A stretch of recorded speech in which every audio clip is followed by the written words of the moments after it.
Good evening, ladies and gentlemen. Welcome to another nerdy episode of Another Nerdy Talk Show, where we talk nerd. Ooh, it's nighttime. It's getting nighttime in this thing. It's not nighttime yet, but it's going to be that soon. The frig happened in my sheets? My God. Every single time I try to do something, it always gets crazy. Why does it always get crazy?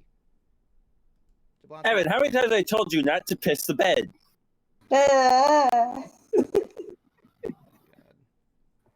As usual. Yeah. Do we need to get the plastic sheets again? That's weird. Tonight I'm joined with my usual hosts here, Annette and Hotchkiss, and as well as Jablonski.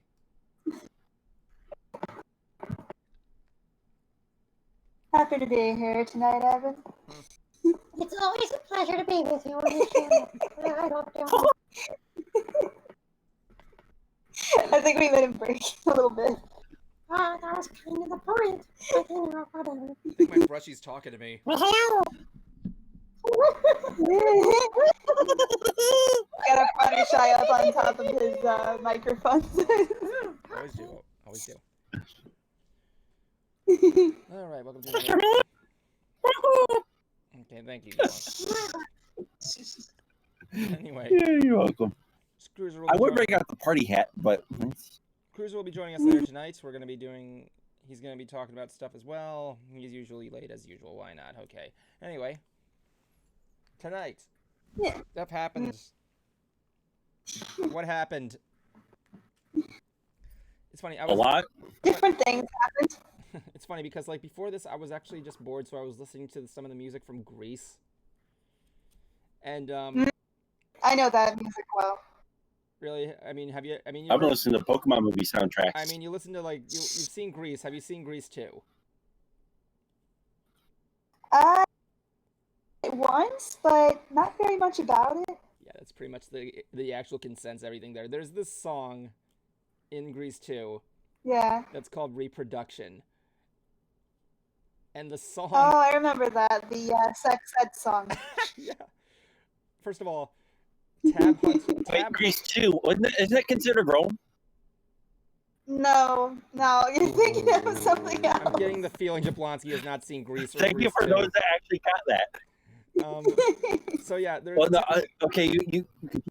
The teacher is played by Tab Hunter. I got it. The teacher is played by Tab Hunter, and he sings the first opening, like, lyrics, and when his voice peaks at one point, it's like I forgot how I can't remember the words offhand. It's like da da da da da da da da da.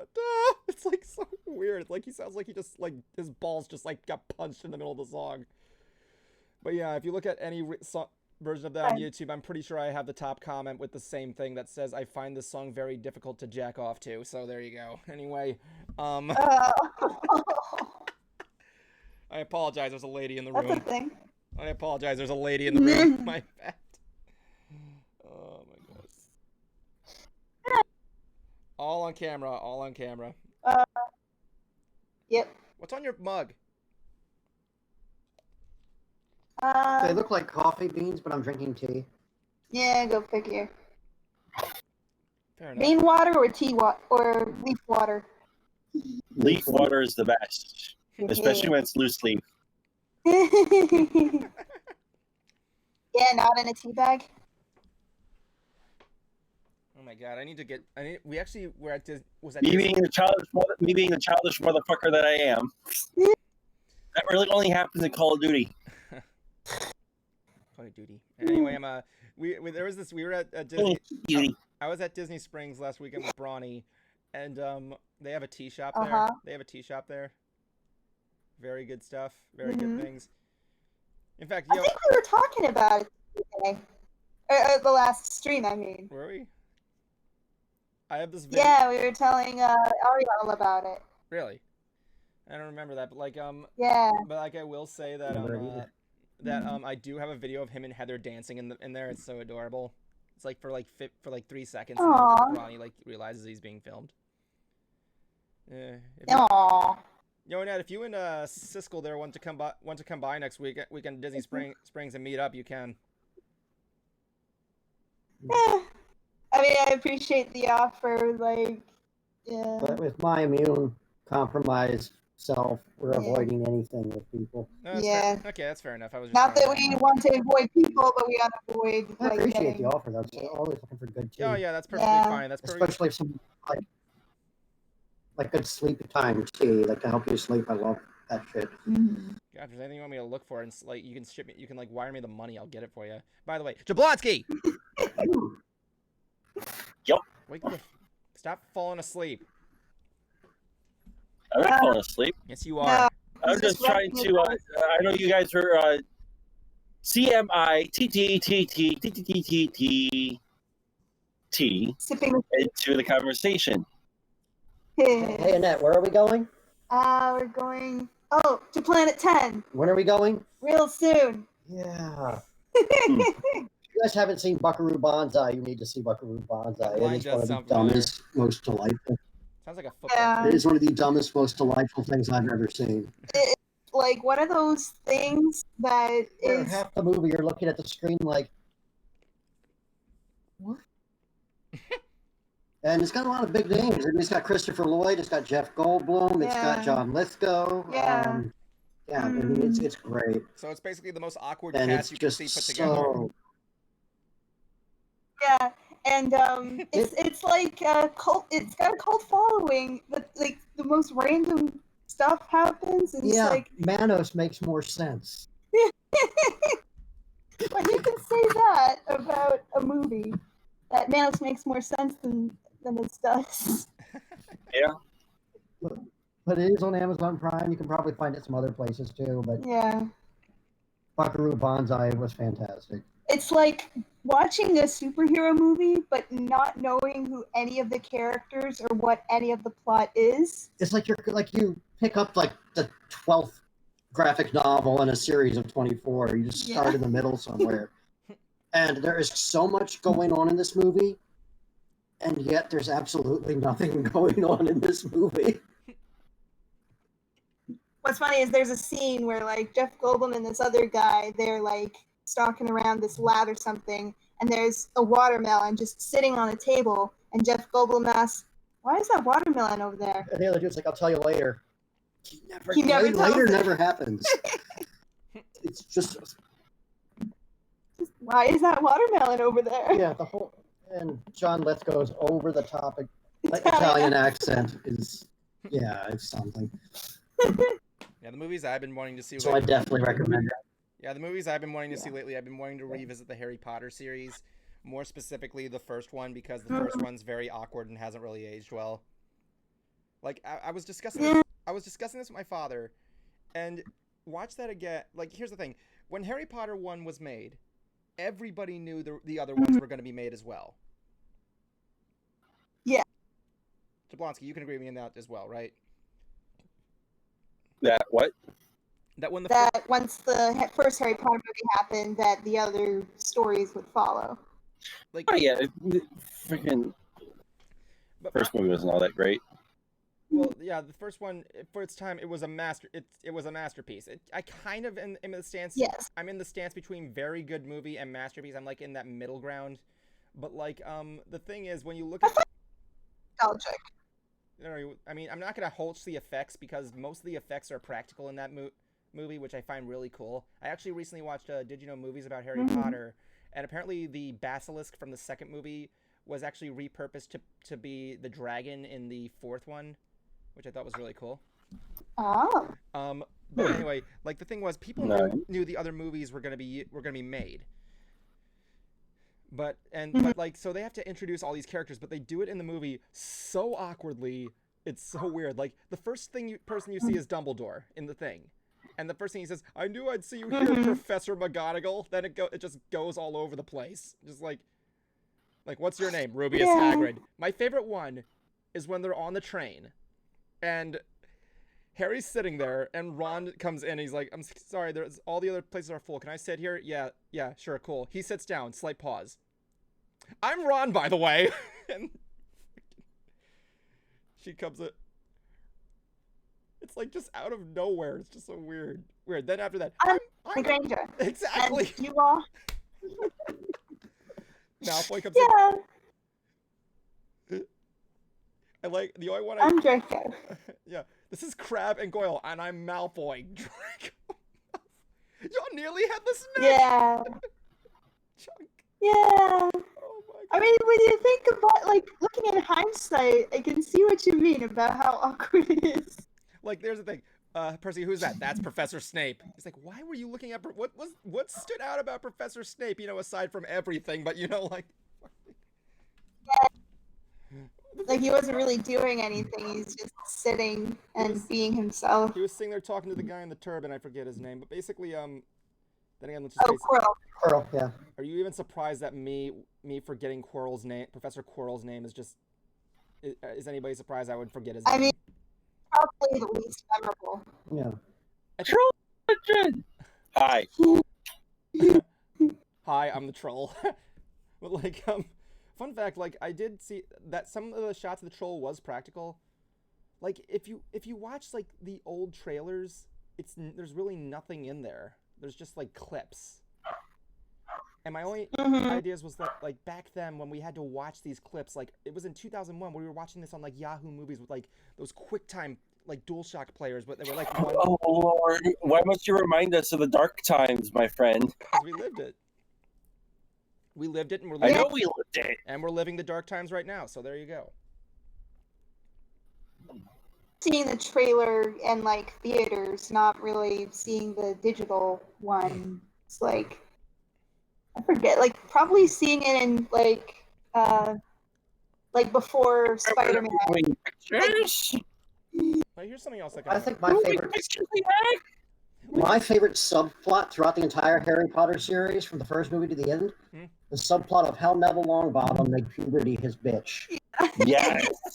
No, you want to know who the real chosen one is? And Hermione. Technically, the real chosen one is Neville Longbottom. I heard of that theory. That's a. I mean, But I remember he was just this goofy, chunky-looking, awkward kid in the first movie, studly and chiseled in the last movie. It's just like, this is not the same actor. IMDb. I met him one time. I actually met him one time. He was a really. He lives in Florida. He's a fucking awesome guy, man. I've met him. Wait, he lives in Florida. He Yeah. doesn't live in Damn. I've also met Jason Isaacs and whoever that guy that played Malfoy was. It was awkward because when I met him, I was wearing my. It was awkward because when I met him, I was wearing my elusive cosplay. And when he looks at me, I was actually like, he looks at me and goes like, I feel slightly underdressed for this. He was a gold. Tom Felton. I love that. You made Draco Malfoy feel slightly underdressed. Wow, I'm impressed. I love that Lucius actually tried to steal the cane wand from the set after they were done filming. Yeah. It's funny because like. Yeah, okay. Actors trying to take props is nothing new. Yeah. Whereas, Ryan Reynolds walks off the set wearing the Deadpool costume. Like, do you want to give that back? No. Okay. Here's a fun fact. You guys have heard the James Bond movie Man with the Golden Gun, right? Yep. The actual Golden Gun prop replica was stolen off set but they don't know who stole it, and it's still missing today, but it's said to have a black market worth of like $1 million or something like that. Anyway, like damn. It was cool because apparently like the candles in the room, some of them were actually on strings, but apparently one fell, so they then switched it to CGI. Another thing that was cool was I'm trying to think here. What was cool? You're talking about the candles in the Hogwarts Great Hall? Yeah. Okay. Like the stuff with the wizard's chest when they weren't in movement, when they were moving on their own. I'm pretty sure that was a magnet effect or something like that, except when it was CG when they were hitting it. I could see that happening. What about that part where he goes? Yeah, and the CG where they. That's a wizard's chest. That's wizard's chest. That's just like who says that? Well, there was some sort of farting story from the set of Harry Potter too, where where they're playing jokes on Daniel Radcliffe. They had like a fart machine or something, and I think it was Alan Rickman doing it, but it could have been the other way around. But it's been forever. So yeah, there was a whole bunch of pranks that went on that were caused by the older actors to the new kids. Well, that's actually really cool because like and one of the when the new director changed, when they changed directors from Columbus to frickin' I forget his name, but like I think he didn't Alfredo Cuarón or something. Yeah, basically Alfonso Cuarón. Thank you. When when they changed directors, I think he didn't really read much of the book, so he went to Radcliffe, Rupert, and Watson, and he said, I need you to write me an essay about each of your characters so I can kind of get a better understanding. Radcliffe's essay was like 2 pages long. Emma Watson's essay was like a 13-page long descriptive essay because she knew that's what Hermione would do. And then, but Ron didn't turn in jack shit. He's like, why? Because that's what Ron Weasley would do. So he basically got the characters like down right there. Wow. Like, you know that scene where he's in the restricted section? I would say Daniel Radcliffe got, for all the jokes that got played on by the cast of Daniel, he got the last laugh because he's in bare paw slippers, in pajamas with a bathrobe, with guns duct taped to his hands. Oh wait, what? I just described what he is in Guns Akimbo. Oh, okay. That you seen that crazy? You seen the movie like with him looks crazy and he's holding like a pair of guns. Oh yeah, that's him from Guns Akimbo. I think I saw that poster. Yeah. Just wait. I mean, he's Harry Potter now, and let's just face it. At one point of his life, he's going to be a Marvel superhero. There's no doubt. He's already been the villain in Now You See Me. Now You See Me too. He was the villain, which is funny because it's a movie about magic and he doesn't do magic. Yeah. I want a third one. God damn it. Yeah. I mean, thanks. Yeah, here it is. Alan Rickman and Michael Gamboni pranked Daniel Radcliffe by placing a fart machine in his sleeping bag during the scene where all the Gryffindors sleep in the Great Hall. Oh, yeah, that one. They held the remote, and in between their lines, they would press it. Eventually, all the kids started sitting up to interrupt the scene, saying it wasn't them. Oh my god, that's hilarious. No, I can imagine the people I can imagine the director was getting pissed off because apparently if you do that, it's like wasting film, unless he was in on it. But like, yeah. I mean, is it wasting film anymore since it's digital? Like, and apparently Fred and George would switch characters without telling the director because they were twins. I mean, it doesn't really change anything. That's in character for Fred and George. Exactly. Once they get caught, they had to refilm almost half of their scenes. Only joking. I am Fred. I am fully convinced that was a moment when they did that and he just pulled it on the director at like the last minute, you know what I'm saying? Yeah. Yeah. No one can tell us apart. Only few. Many have tried, but few have succeeded. Yeah. I don't even know what the difference is. And for those that got it, thank you for at least knowing what Orange Host Club is. Okay. Okay. You ever notice? Now she got it. Now she got it. I got it. You know that scene This where is a fun one too. While filming a scene for the first movie, Rupert Grant drew up what he described as a rather unpretty picture of Alan Rickman. He was worried he would get in trouble, but Alan actually got him to sign it after filming the scene and kept it as a prized possession. I need to look up this picture.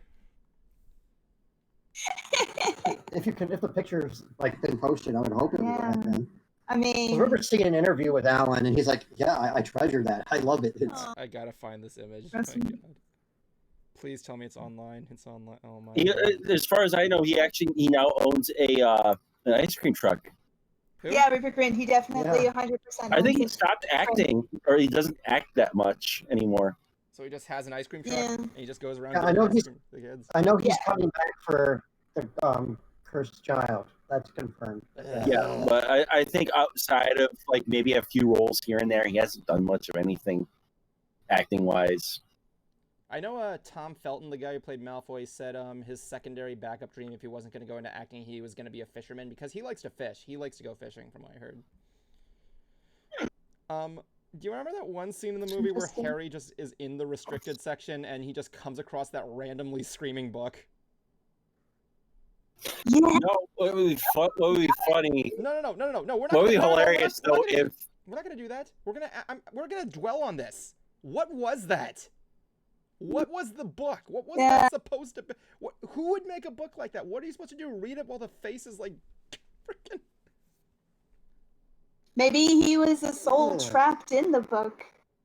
I mean, you could make the argument maybe it There's wasn't a story of how Helena Bonham Carter ruptured one of her Cat co-star's eardrums by sticking a wand in his ear. Oh no. But one of Jeez. the things will be funny to see is if one of the prop managers or someone that runs the sets, they go in the restricted section, they go in and sneak a Playboy in there, a Cosmopolitan.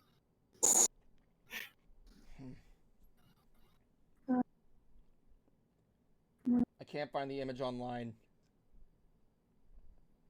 Of what? of his drawing of Snape. The Oh, picture, the Rippergrin's young yeah, drawing. and there's He's a brony. His sixth Really? Ron Weasley's actor is a brony? Yeah, he has. He has a. Go on. I was going to say the same thing because he had the Pinkie Pie shirt. And he has a picture of him with Tara Strong. He has a picture with him with Tara Strong. I don't know if that would constitute though as being brony or. Hold on, let me see. There's levels of bronies, probably way casual. There are. He's probably super casual, yeah. Let me see. But and speaking of magic and getting all to that stuff, nice little segue into another topic. While we Nope, I think you're while we wrong like on talking that shit one about there. I Disney think you're Plus. wrong on that one there. It's a picture of Tara Strong with him wearing a Pinkie Pie Portal shirt. It is not the same shirt of him at the airport. Where he is straight up brony. But Disney Plus released a Halloween collection. Yeah, they're getting into the season early, which I'm okay with because of how shit this year's been. But I have the full list. Halloween. I've been looking forward to Christmas. That's just me. But I have the whole list of what's in the collection. Oh, let's hear it. Give or take probably a couple that should be in there. The Adventures of Ichabod and Mr. Toad. Yes. I love that one. Don't Look Under the Bed. Don't know that one. Now this one is actually a pretty interesting one. Frankenweenie, both the short and the full movie. The short was already on Disney Plus, I think. But it's probably I'm just going by the collection. now too. Oh, collection. You mean like So it's basically find. being made into a playlist, basically, is what you're saying. Essentially. Yeah, it's you know how they have the collections. That's pretty much what this is. Oh yeah, just Marvel basically collection. like one of They those, got the yeah, I'm looking, Pixar collection. I see what you're saying because I am looking right now, and the second there are two options here. Frankenweenie and the original are both already on there. So yeah, The Cat from Outer Space is on Disney Plus. Oh my god. Hey, Homer Brown. The Ghost of Buxley Hall. I don't know what that Haven't is. seen that one. Never heard of that It's one funny, actually. the moment you mentioned that, It's a new one. you mentioned that actually came up a result. It came out in 1980 when 100-year-old Buxley Hall Academy finds itself in financial trouble. The friendly ghost inhabiting it look to a 13-year-old cadet, Jeremy, who's a police officer, heir to a large sum of money to help reestablish the school. ...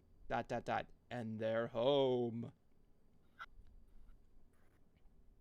Girl versus Monster. What that one's I haven't seen. Never heard of it. Girl vs. Monster. Okay, I'm just gonna run through these because these are the same franchise. Halloween Town, Halloween Town 2, Halloween Town High, Return to Halloween Town. Yep. I remember like parts of them because I would never sit down and see the whole thing on TV when it would air. I just know the bits and pieces of it and the general idea. The Haunted Mansion. Well, with Eddie Murphy. No. Yeah. God, I remember. If this wasn't on the list, I'd be disturbed at Disney's choices. I remember- Hocus Pocus. It's already- Thankfully, is on. Oh yeah, that's a classic. That we keep getting told we'll get a sequel to, but it's never going to happen. Yeah. It's, Mom Got a Date with a I Vampire. was looking at that right now. I remember about that one. I have to say this next one in a particular voice, Okay. just because of one of a content creator, Mr. Boogedy. Mr. That Boogie. movie did not hold up at all. It was so bad. I need to see it.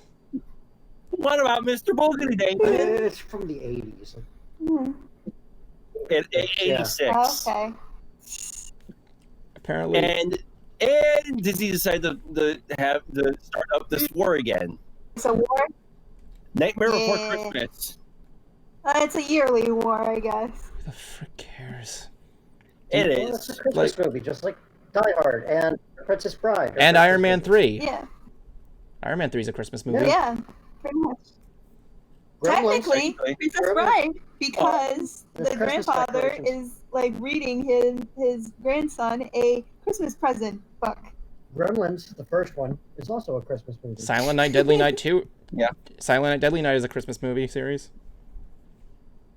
Yeah. Phantom of the Megaplex. Okay, Phantom of the Megaplex. Santa's Sleigh, starring Bill Goldberg, is a Christmas movie. Oh my god, Santa's sleigh. I remember Phantom of the Megaplex. Phantom of the Megaplex, can we just pretend never existed? Yeah. Yeah. It wasn't Scream all that Team. great. Scream Team. Don't know that one. Both Twitch's movies. I remember the Twitches, but not too much that was memorable about it. I didn't like Nala, and I remember liking it because they were twins, like me and my sister. So that's basically it. Rocky Horror Show. And Zombies. What?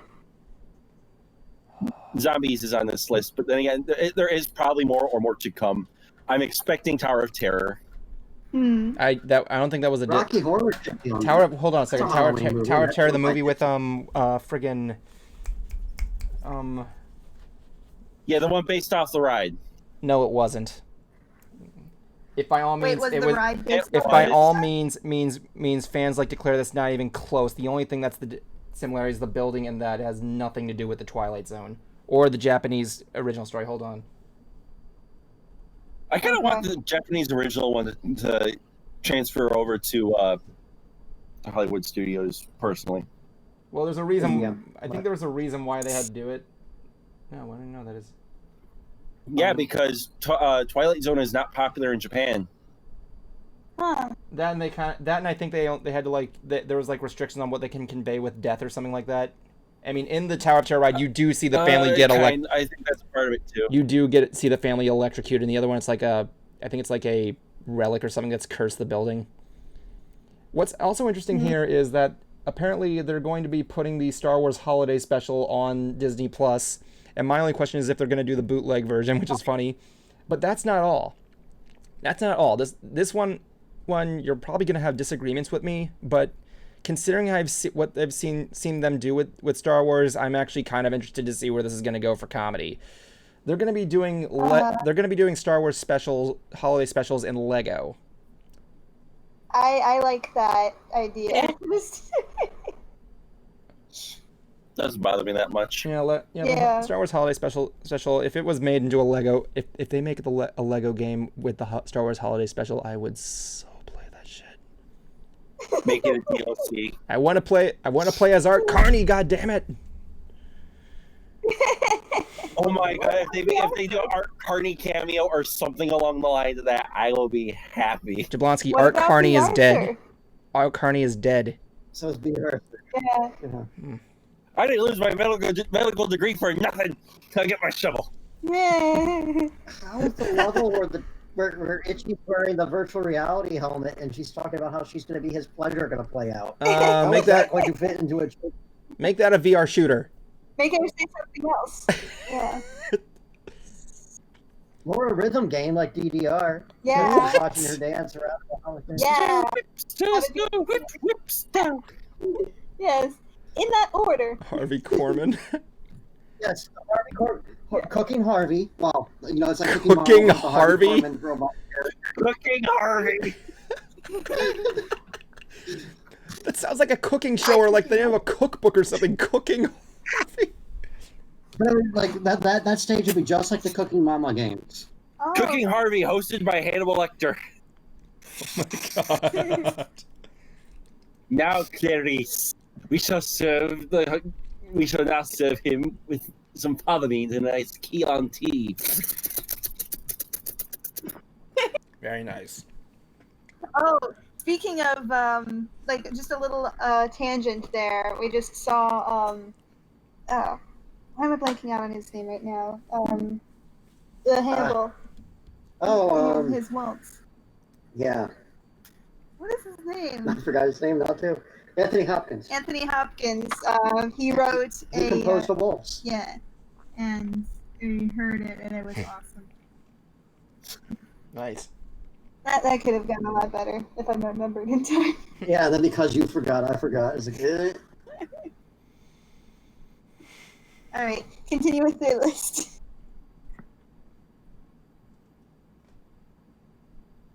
Hello? Jablonski? Huh? Continue with your I was list. saying continue with your list. That was it. Zombies, and that was about it. Was that in alphabetical order? No, that was just on what I got from comicbook.com. Okay. I don't have Disney Plus like, anymore, so. Yeah. The one series still have I'm Disney actually Plus, looking right? forward to watching, though I'm going to give it a little bit to have episodes out. Lovecraft Country. That's It's going to be been a on series I Disney want to Plus? check out. It's going to be on Disney Plus? No, that's on HBO Max. Switching topics from, like, as he doesn't have Disney Plus anymore, but he's looking forward to this thing on HBO. They'll probably figure out in a couple months on what their Christmas collection is going to look like for Disney. Probably the same thing they had last year. Hey, what about Ichabod Crane? How That old was is Disney Plus now? almost a year. How old is Disney Plus? Yeah, almost a year. That is crazy. The Evermore Chronicles? The fuck is that? Evermore Chronicles? I don't know. I just looked this up and that's what I got. The movie. If it was Nevermore, I would say it's related to Edgar Allan Poe. No, Evermore! No, it just says Evermore Chronicles. I think it might be just some sort of kid show or something like that. Holy crap, the Moon Spinners is on here? My god. What's Moon Spinners? A teenager encounters... Jay? It was a 1964 film. A teenager encounters romance, intrigue, and a search for stolen jewels during her visit to the island of Crete. Apparently it stars Haley Mills, Joan Greenwood, Michael Davis, Irene Papas, Paul Stacino, Ellie... I don't know who any of these people are. Haley Mills. Is that Parent Trap. Parent Trap? Original Parent Trap, yeah. And Pollyanna? Oh, yeah, that's right, yeah. I remember seeing Pollyanna like once, but like Parent Trap many more times. And I remember being convinced that she was a twin.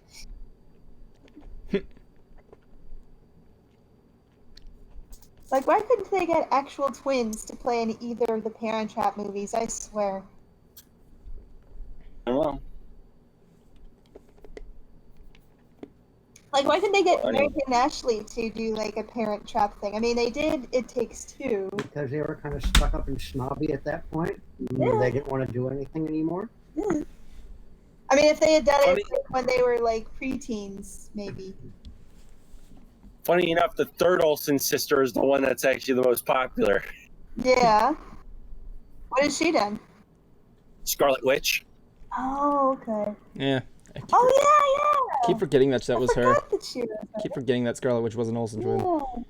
Apparently that other movie that just came out, Black is King, is apparently doing really well from what I'm seeing here. I have yet to see it. It didn't really catch my interest, but you know. It's Beyonce. I'm not really a big fan of Beyonce. That's why. All I've heard is just it's just a visual album. Kind of like what Essentially, think Pink Floyd The Wall, Interstellar 555, stuff like that. No, that's not bad. I mean, like you look at something like Fantasia, which was kind of similar, but not with like a narrative. But you know, I heard it's a good movie though, from what I've heard. Like I said, I'm not a big fan of Beyonce, so that's probably the reason why I'm not going to watch it. But you know. Wait, Black is King is a Beyonce thing? Yeah, Beyonce's Wait, is it Beyonce in there? I'm looking at the things here. Yeah, I think it's Beyonce or Mariah Carey. Beyonce. No, I think it's Mariah Carey. Beyonce, Emmanuel, I'm not even gonna pronounce it. Jake Naba, Pierre. I can't pronounce any of these names. I apologize. Yeah, Black is King. What else did they got in here that was new? I mean, like, you look at all that stuff right there. Mandalorian coming out soon, which I can't wait for. Hopefully it'll come out in October if they didn't do anything. Ooh, Ant-Man and the Wasp is finally up. Yeah. Greatest Showman's on here too? I didn't know that was Disney. No, it's not. It's Fox. It's Fox. Oh, Muppets Now. Okay, I need to see that too. I heard it's I saw Fantastic the film. first episode of that. It's cute. Muppets Now. I've heard good things about it. My cat is looking at me with judgmental disappointment because I gave the other cat that's in here pets. So yeah, apparently Greatest Showman. He's not happy with me. From what I've heard about Greatest Showman, you either like it or you hate it, or you hate the people that like it. That's what I've heard from Greatest Showman. I haven't seen it. I'm not gonna. Yeah, I'm one of the people that like it. Mm-hmm. That was a good film. Yeah. Yeah, I enjoyed it. I didn't see it. I'm not. It's not entirely. It's not historically accurate At all. I don't think it was trying to be. Yeah. And like there's some like I guess controversy over the making him out to be a likable guy, but you know, there's all that. I just listened to The Greatest Show and The Other Side on loop. Yeah, The Other Side is amazing. My favorite song. Jeez. Also, This Is Me. I'm not a huge fan of that song. Yeah. I like The Other Side. Yeah. Other Side is great. And the person who really steals the scene in The Other Side is the freaking bartender. He does. It's like, Efron and Jackman are great. The bartender steals the damn scene. It's like his choreography, the catching of the glasses and the sliding, all of that. He's amazing. From now on, I think is while I love Other Side. From now on, I believe is actually one of the more, was probably the best song in the whole movie. Just that somber, slow, and then it starts picking up. Yeah. And the instrumentals. Oh my god.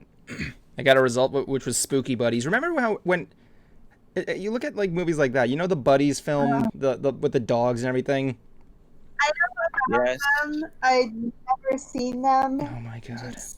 They came from an original movie. Yeah, series it was that was just so much better. Air Bud. It went from that to like this. It's like, holy crap, the Reluctant Dragon's on here. Holy my god. Yeah, like it went from a dog that could play sports to this. I mean, like, what the fuck happened? Yeah. Then you have Space Buddies and all the Yeah, Arctic Buddies. All the different places that these puppies can go. Look at this stuff here. Treasure Buddies, Santa Buddies, space. They put the puppies in space finally. Okay. It's like, why can't we just do one or two movies and not go crazy with it? I mean, look at Homeward Bound. We had one movie. Two. Actually, Homeward had a second one. Homeward Bound had three. Homeward Bound had 3 movies, I believe. Yeah, 3 movies. I remember I was watching that movie with one of my friends who like loves that movie, and I turned to him and I'm like, "You realize all these animals are dead now, right?" And he's just like, "You're an asshole." I'm like, yeah, I know.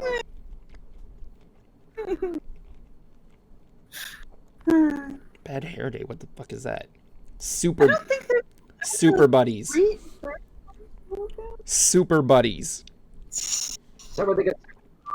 That's pretty good superpowers. 3 men and a baby's on there. Some brave reviewer should like go through each of those Buddies movies. Is that gonna be the same reviewer that goes through Land Before Time 2 through 50 or whatever the hell we're up to at this point? They would totally not put that in there. Ooh, Eddie's. Somebody did do that. Eddie's $1 Million Cook-Off. What the fuck? I remember that one. Why do I remember that one? Because it was advertised all over the place, and then it ended up being terrible. Yeah. Going to the mat. What the frick is that? Go figure. A girl who's a figure skater or a hockey. I know, frickin'. Meet the Deedles. Meet the Deedles is on Disney Plus. Deedle? Meet the Deedles is. What's I had a feeling that would be a movie that Jablonski would probably know as Meet the Deedles. I actually never heard of that. You've never heard of Meet the Deedles? Meet the Deedles. Two Hawaiian surfer dudes are mistaken for park ranger recruits. Although they excel at extreme sports, nothing has prevented them from the crazy ex-ranger who is trying to steal Old Faithful. The guys are... What? Can they save Yellowstone's national... My point exactly. How can they save Yellowstone's treasured landmark in time? It's a fuck... You can't...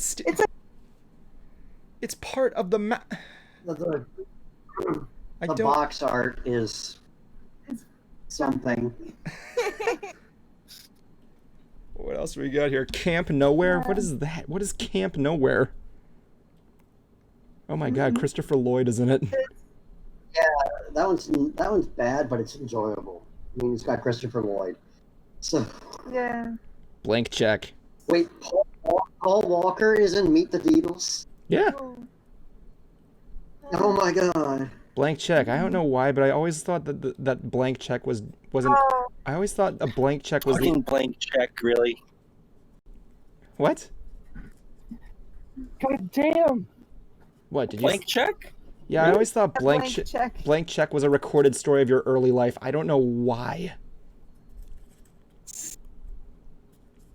I think I saw a review of that one. Nostalgia Critic did a review of it, I believe. Yes, he did. It's I saw that one. I heard no good things about Blank Check. Yeah. Just. Oh, The Big Green. There's a movie here called The Big Green, and the poster for it is a kid with a soccer ball over his dick. That's nice. What? Oh, geez. Ooh, I was Invincible. thinking it'd have something to do with golf. But oh well. Invincible. I remember when Invincible came out, when everybody in Philadelphia went nuts of them telling the story of Vince Papale. That was a good movie. What's Invincible about? Who's Vince Papale?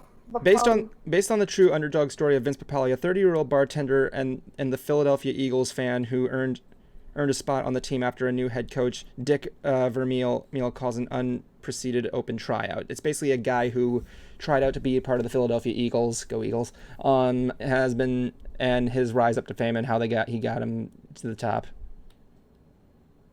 Say what you will, Okay. Well, say if what that's how they recruit us, no longer to win the Super Bowl.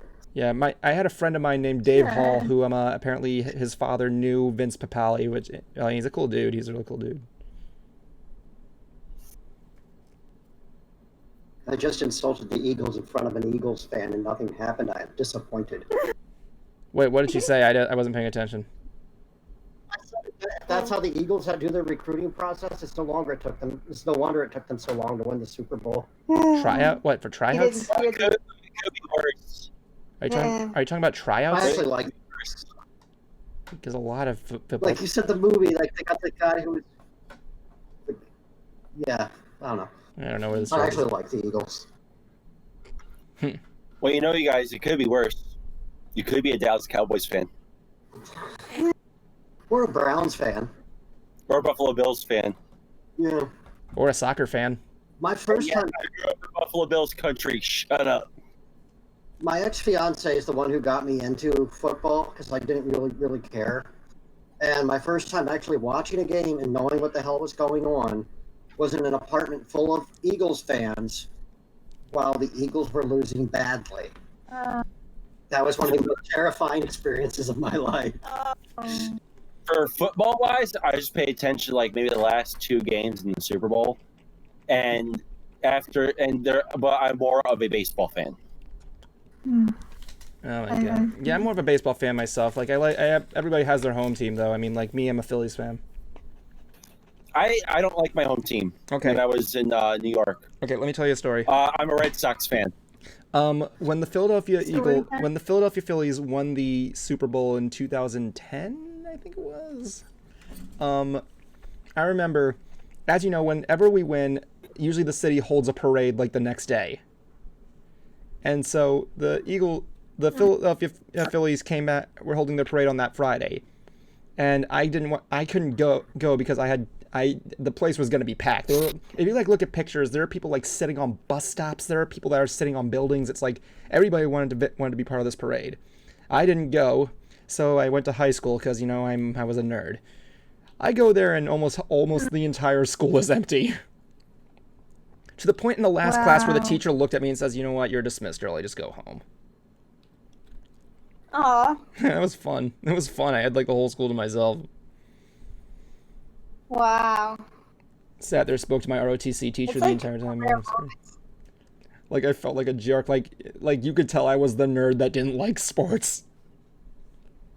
If Jawan was here on this stream, he would be able to tell his experience. There's actually a video that was taken during the parade. This little baby, his mom was doing the whole how big are you? And the baby's supposed to raise their hand. Whenever he did that, everybody in the crowd started cheering, and then when he put him down, they stopped, and they were just doing that. And the baby was really getting into it. I guess show you that video sometime. Cute. Oh my god, what else do we got in here? Jablonski. Yeah. Kiss Anime has went the way of the dodo. What? Oh, Kiss Anime. That's right. I was seeing news about that. Let's talk about Kiss Anime. I thought you said Kazam, and I was just saying, hey, Disney Plus has Kazam. Anyway, but yeah, Kiss Anime. My God, I was talking to Zach about that, and I was telling him, how am I gonna watch anime made for free while not being surrounded by ads for porn? What the heck am I gonna do now? Yeah. If you don't know, Kiss Anime was a anime streaming site where you could watch pirated anime. You could download it, and apparently they were able to get through a loophole in copyright that allowed them to stay up. Apparently, but I think there was a new rule law in Japan about copyright that was done. Yep, new ruling coming up. Yep, new ruling coming in 2021. What's the ruling? It pretty much just seals up the loopholes. Dang. That's the thing. Japan's copyright laws are very lenient from what I've heard. They're very lenient on it from what I heard. I heard the exact opposite.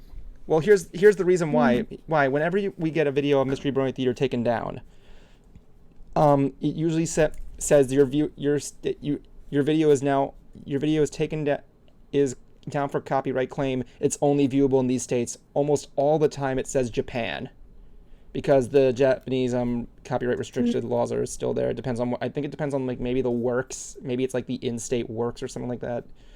But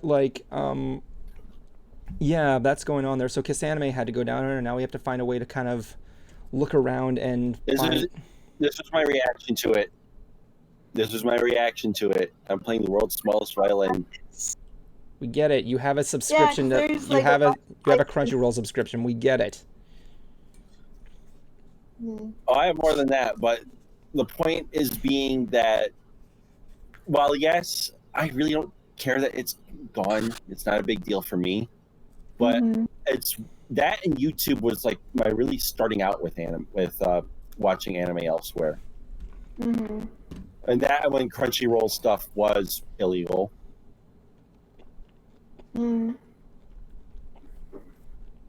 But yeah, it kind of sucks to see it go. But speaking of Crunchyroll, there's also more news about anime. Oh, yeah? Crunchyroll might be getting sold off. To who? To who? Or to what? We don't know. How it's going is that Warner Brothers / AT&T, they're looking to sell off Crunchyroll for $1.2 billion. What a deal. And so far, the most high profile one is Sony, who owns Funimation. Do they own Funimation? I thought that was Warner Brothers. No, Sony owns Funimation. I don't know. It depends on what they're going on there. I mean, Netflix could be a big candidate. Heck, Disney could be a candidate even. But possibly. Anytime soon. And I don't think they would want. I don't think they want the stuff that goes on with Crunchyroll on their wholesome Christian family network. They could just make it an added extra with their subscription. They do the same thing with Hulu. They already have a deal with Hulu. Yes, you can get a monthly subscription that includes Hulu and Disney Plus.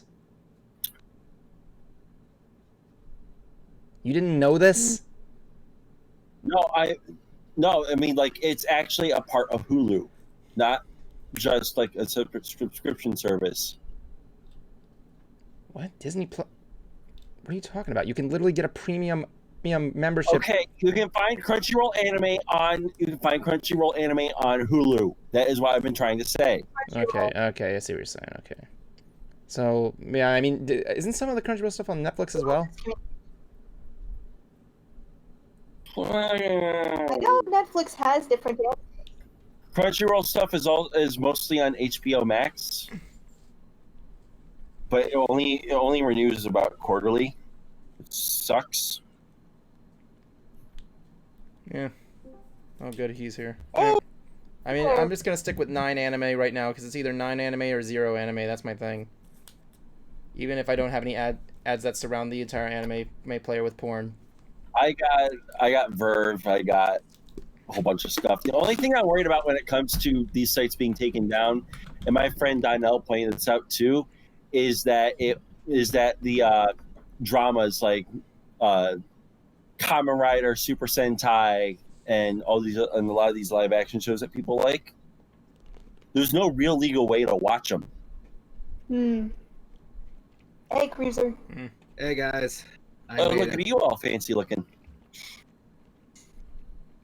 You got a hair?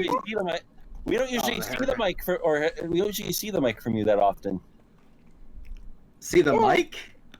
Yeah, the guard, the Pop filter. The pop filter. Oh, there, it's gone now. But yeah, all the haircut cost me was just clean urine. Huh? What? Come on, Evan. I know you can't be this sheltered. What are you talking about? I'm not getting this. Like, did you get like an odd job as a janitor or something? Yeah, I don't know. No, someone needed clean urine from me. So it's like a trade? Like, I don't get it. Yes. Cruiser, none of us are found. I think. Okay, at least Jablonski was getting it. The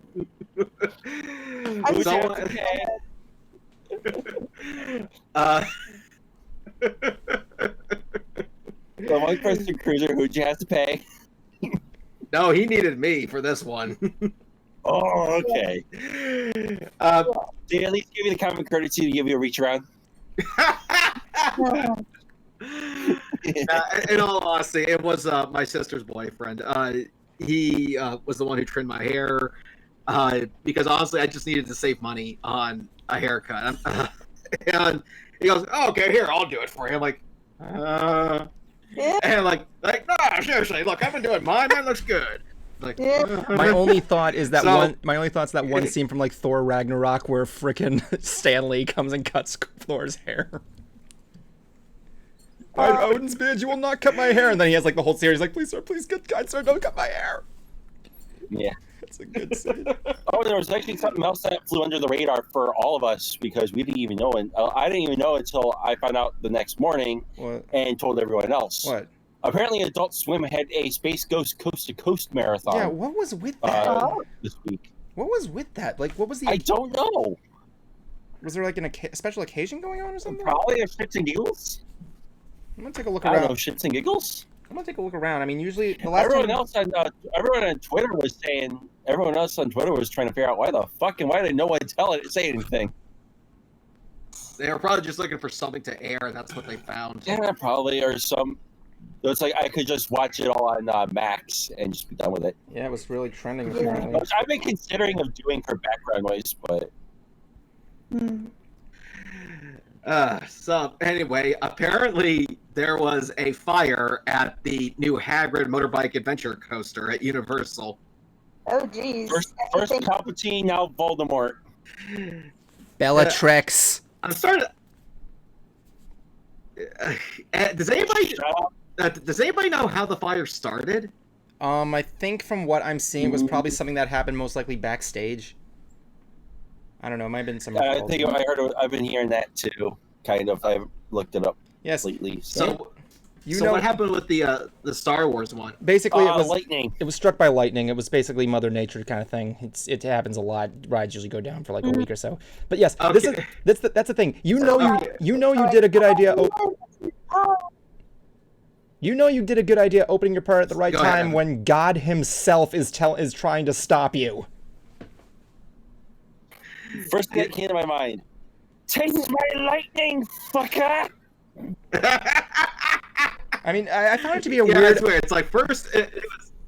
Like, I found it to be a weird, ironic coincidence that this happened to the two most popular rides in each resort. Rise of the Resistance, which still gets lines today, I'm not even kidding. And, Hagrid's Jolly Fun Motorbike Adventure, or whatever it's called. Let's see, so this happened, so lightning struck Disney, a fire burst out at Universal. I guess God's a SeaWorld fan. Yeah. take that, Christian theme park. Nope, God just doesn't. God knows really. I brought that up to my dad, and he's like, no, God just knows SeaWorld's failing enough, and he's not just gonna make it any more worse than it is now. So. I'm surprised that they're still standing after all the Blackfish stuff. Oh my God, it's well, I know they're putting more of their focus on turning into an amusement park. Yeah. There you go. Like, here's the thing. Whether less captive whales and stuff. Like, whether or not, here's the thing. Let's just not go over the controversy of that film. Whether or not Blackfish had facts or not, it still made the impact. But the real thing that kind of made things worse with that movie is that here's the thing. There was a movie that was filmed illegally at Disney World. I'm not going to say the name or something like that, but Disney's. Oh, I know it. I can't say it because of racism. Anyway, when that happened, the news got out. What did Disney do? They ignored it, and now so that way they wouldn't draw attention to it. They didn't, and it worked. No one really went to see it, and nobody really knows of its existence until unless you brought it up on the internet or something. What did SeaWorld do? They dig deeper. What did SeaWorld do? Let's put a giant ad on our page that says the truth about Blackfish, because then nobody will know what that movie is. And lo and behold, it didn't work. So basically, you're saying Disney pulled a nostalgia critic. Yeah. Essentially. So, it's more like nostalgia critic pulled a Disney. More like nostalgia critic pulled a Disney, but you know. And hey, it kind of worked for him too. So there you go. If you guys want an actual review of the movie, go watch Tony Goldmark. You guys about to leave? Be right back, guys. Cruiser has left the building. You know, it's like without giving the name of the movie, Tony Goldmark does like a 3-part review of it. I heard it's actually pretty good. I heard really. I've been hearing nothing but distaste for it, honestly. The review is good. The movie is total shit. I thought you were saying I will admit, I do kind of want to know. I do kind of want to know how they made Spaceship Earth move. Anyway, that's the thing. I mean, the thing with that thing is you're gonna see a lot there, but yeah, that's the thing. It's imagine that God, see what's does this mean God likes me? No, I know you're failing already. Oh. But yeah, SeaWorld's whale show. Oh my God, you can't. Kitty. Cruiser's turned into a cat. He's like Thackeray Binks. That's his name. Oh no. Yeah. Who names a kid Thackeray? Yeah, Skeeter here's a rescue. Cruiser. Yeah, she can be a bit scrappy though.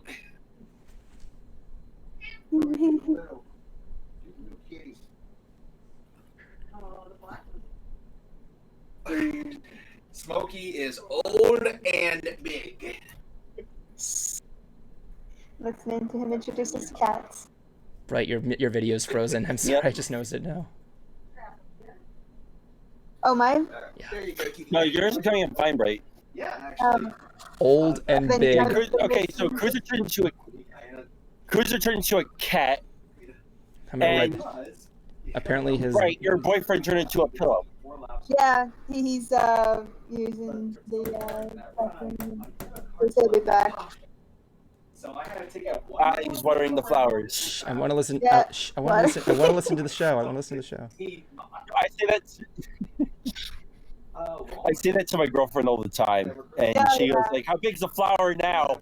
I walk into the bathroom and I say, "Take me, Seymour."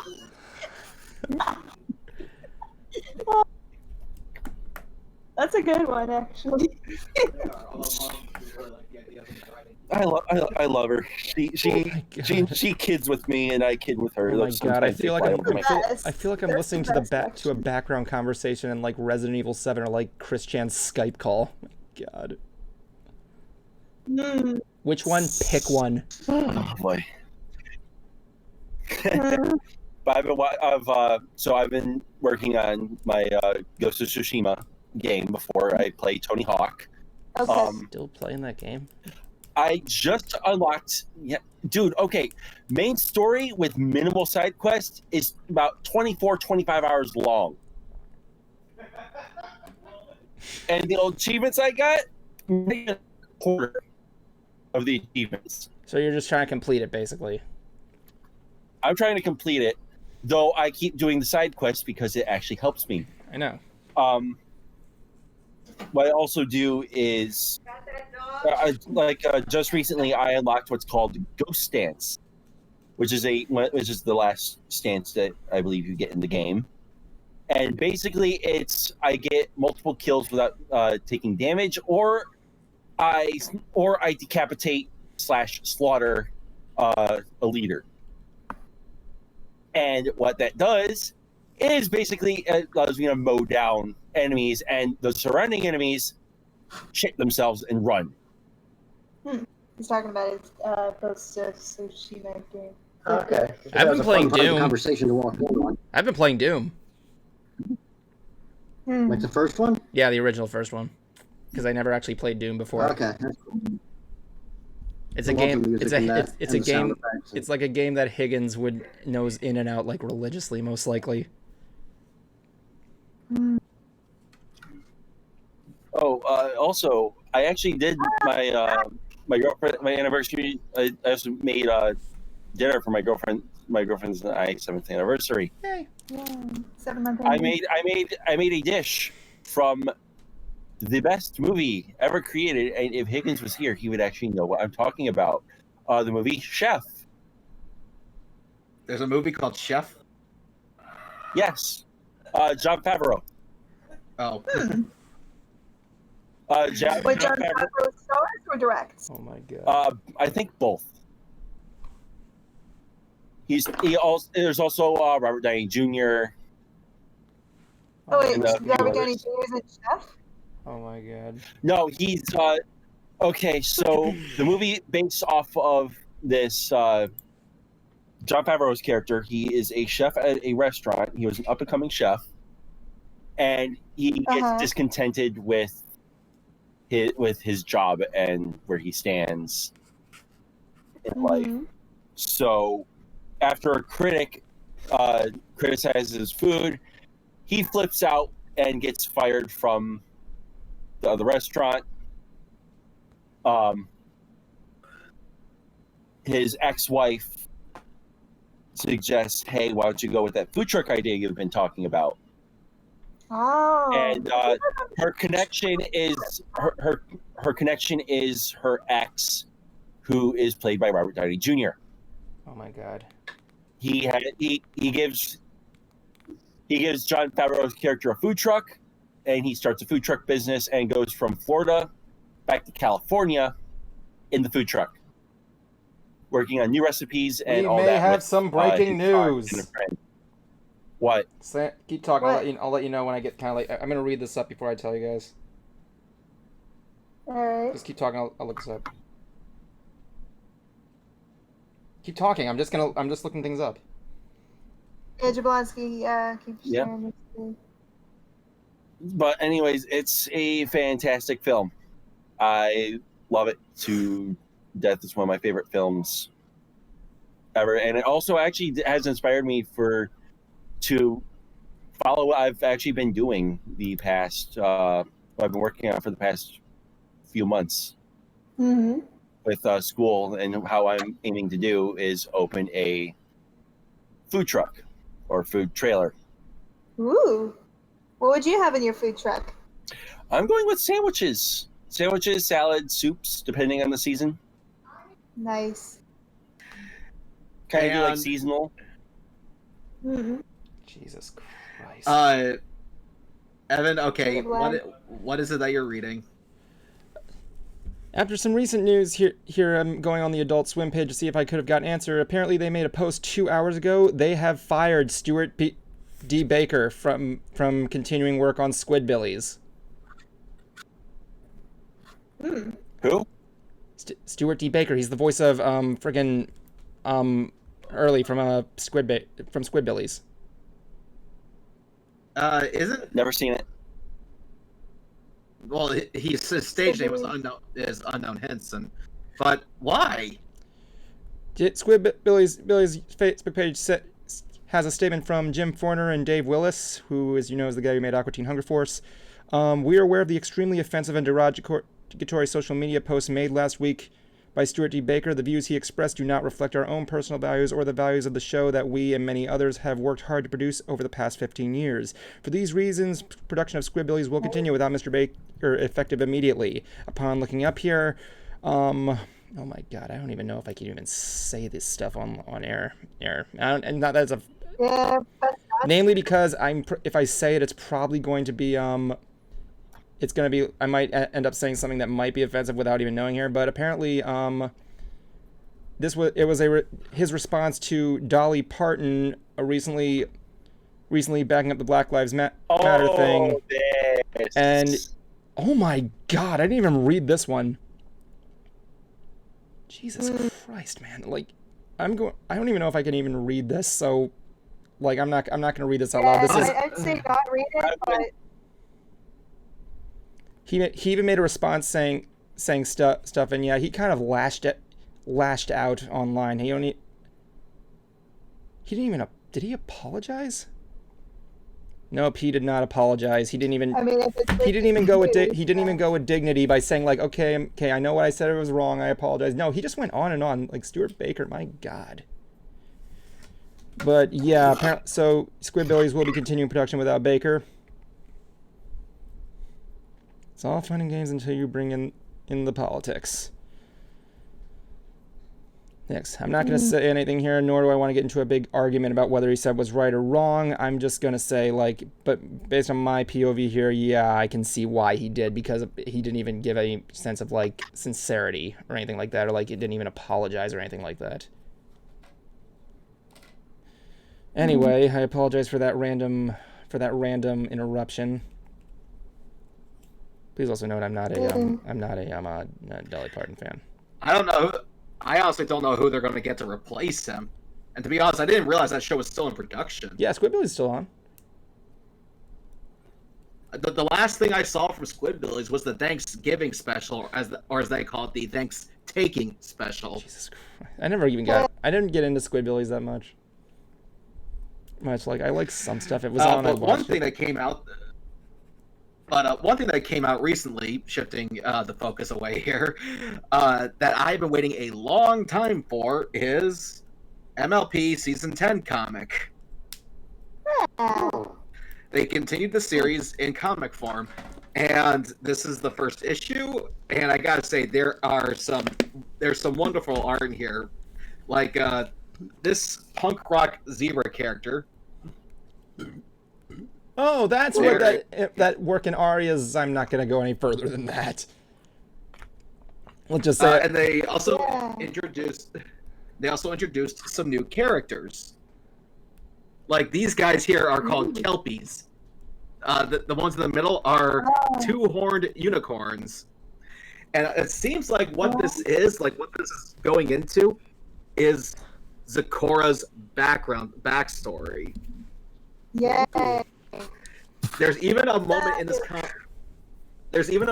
comic where AJ was dragging Zikora to some meeting, and Zikora got so pissed off that she started screaming at AJ, and it wasn't in rhyme.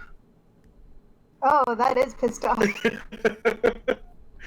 Yeah, so this is definitely off to a good start, and as you can tell from the cover, Twilight is still in her usual form. She has not grown to alicorn size. Yeah, this is clearly like a prequel to the last Yes. episode. But so far, I am definitely where this is going. We are apparently finally going to learn about Zecora. That is cool. Yeah, because I've been wanting to know Good to a lot. hear. I've been wanting to know a lot about her and her story, where she came from, like how she has her magic, which seems to be potions and chemicals. And I even remember meeting the voice actress of her and going, "I want to know so much about her. Why didn't they do anything?" And go, "I don't know. I wish they did too." Yeah, she's just the voice. I think. But if I had to probably take a guess, I think maybe the talking and rhyme thing may have gotten annoying if they kept going. It's also very hard to write. Arc of hers. It's also very hard to write. Right, writing and rhyme. When I made the Mystery Brony Theater Christmas special with Vinci Christmas, I'm just gonna say up front, writing that opening like that prologue in rhyme was the hardest thing. It took me like 2 to 3 weeks to come up with rhymes for it. It was not easy. Dr. Seuss is pretty easy, has it? Well, the thing, some people might find it easy, but like when you write, but like those are people that are like specifically like made for like poetry and stuff like that. Not that I'm saying like non-poets can do it, but I'm like saying it's still kind of like more depends on the skills you have there. I mean, Dr. Seuss, he kind of had skills with it because every single thing he wrote was in rhyme, for the most part. I mean, what do you expect for a guy who's... his first book was The Pocketbook of Boners. What do you expect? Oh yeah, I remember seeing about I'm not even kidding, Cruiser. That was his first book, The Pocketbook of Boners. By the way, which if you don't know, boners was like a way of like saying jokes or like slang. It was like a slang term for like jokes or something or back then. mistakes. We're like, oh no, I made a mistake. Oh no, I made a boner. There was an issue of the Batman comic too, where it was in the newspapers about Joker's newest boner. Joker pulled his boner up when they pulled his boner out of Gotham City. It's just like, well then.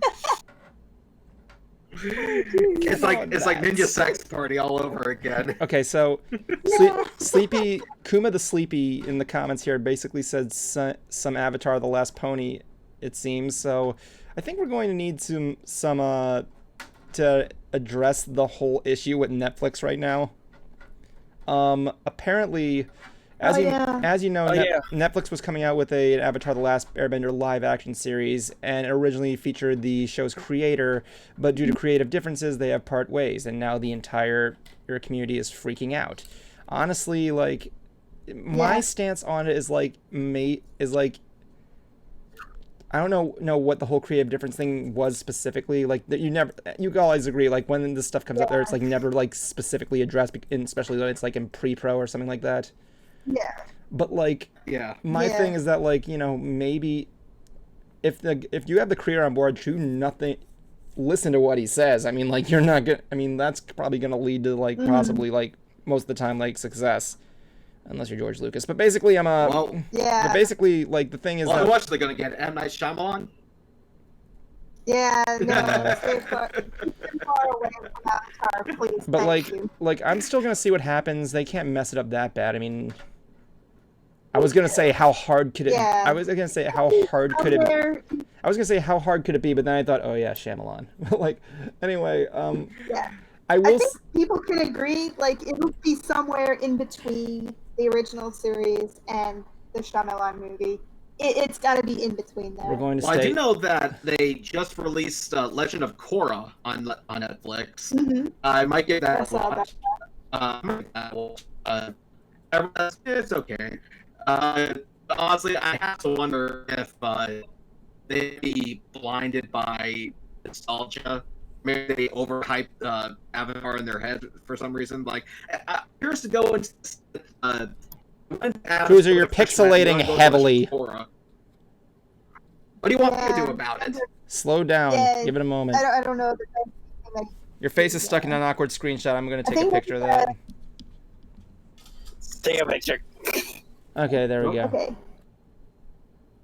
Yeah, you're like having some connection issues, man.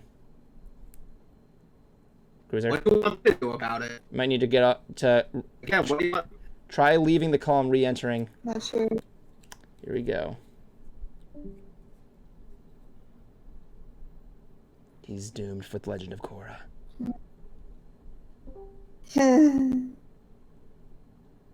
Alright. Hello, Cruiser. Hello, Mr. Bush. Okay. Any better? Yes. There you go. So, Okay, what I was saying before is I went into Avatar with a fresh mind. I'm going to go into Legend of Korra with a fresh mind. And see if this is really as meh as people say it is. yeah. Draw your own conclusions. I didn't see it, and I really didn't have any interest, honestly. Like It wasn't bad, but not the greatest. from what I heard, the ending is the thing that kind of Yeah. got controversy. Ending did get controversy. But at the same time, though, a lot of people just kind of need to chill. I don't know. Anyway, like I said, I didn't really have any interest in it, not because of what people were saying, but when I saw it, I'm like, yeah, this looks kind of boring. Maybe it's fun, maybe it's not, but I still didn't have much interest. But like, the only thing I will say, Steve Blum as the villain is actually really good, because it's Steve Blum, so there you go. Spike Spiegel is the villain. But like, yeah, like I'm watching. Though, speaking of shows, I'm watching the greatest show ever. Anyway. What's the greatest show ever? Okay. 2 cats going after a lizard. Sounds like my bedroom. That did not sound right. That's not what I meant. You have really got to consider cleaning your bedroom, Cruiser. Anyway, I will say Nick. My cats like to chase lizards and bring them into my room, is what I meant. Okay, there we go. Okay, now you make sense. Okay, anyway, like I will say Nickelodeon did do an interesting response to this. Apparently, I think it was yesterday, they aired the pilot episode of Last Airbender, which was never put on like I didn't screen. see that. I saw a clip of it, and you could see some differences. Zuko's kind of like different from the first one. The armor of the Fire Nation is kind of different. You can clearly, and apparently Katara's name is different. It's like I think it was like Kaya or something like that. Wait. Kaya. Wait, what was the character's name again? Kaya. No. Katara. Katara. So, is that person the Katara hero? Cruiser, my God. I had to try. I had to try. Please leave the pun. Cruiser, leave the puns to Bright Idea. Anyway, Hey, my major was in sarcasm. I'm trying to get my degree in pornography, okay? Bright, please don't. Bright, please don't. Bright, please don't educate Cruiser. Say, at the same time, though, you could say Sokka moonlighted as ladies' man. I didn't see that. Moonlighted. I actually did one of those Facebook tests that tells you what character you are from like whatever show. Well, this one was of Avatar, and I decided to give it a shot, and my results came back. You are Suki. Cool. Suki. Suki's awesome, man. It sounds like you're brave. You speak your mind. You're tough. I'm like, yeah. If you say so. You kind of do. I mean, you're not afraid to speak your mind most of the time. You're brave, and you don't have any fear of speaking your mind. Something. Well, it depends on how you define bravery. Like, if you're talking about, not afraid to, step into a debate, yeah, that's definitely something that counts. But if you're talking about physical combat, like, I have no skills in that. Like, my thought is just get a gun. It's easier that way. Yes, because it really worked. Something interesting I saw. It worked for the Fire Nation. No, it did not. Avatar. Something I saw about Avatar. Wait. There's this thing I've seen on Avatar where the person that the Avatar loved in that life, it becomes what they look like in the next iteration. So you see Korra looks a lot like Katara, and you go further back in the Avatar previous avatars, and Well- Aang looks like Roku's wife, and Avatar Right. Roku looks more like Avatar Kyoshi's. Well, Uh, right. yeah. Technically, isn't Korra technically looking like Katara because Aang and Katara kind of... Well, Still have their daughter. Is it Korra not? is not a descendant. Is she not his Exploration of daughter? the Avatar. Is she not his daughter? No. Oh, I didn't know. No, no. Korra Okay. is not Aang and Katara's daughter. Okay, I apologize. I didn't know. Sorry. She's just the next iteration. of the They do Avatar. have a water. They do have a daughter in the Water Tribe, Yeah. but Yeah. not related to Korra whatsoever. Oh, okay. Yeah. I didn't know that. Sorry. Aang is Korra's. Tenzin is the only one out of his kids that has children. Yep. But yeah, that's basically what I wanted to say. Like each iteration, life that the Avatar goes through, their face kind of looks like who they loved in their past life. That's cool. Yeah.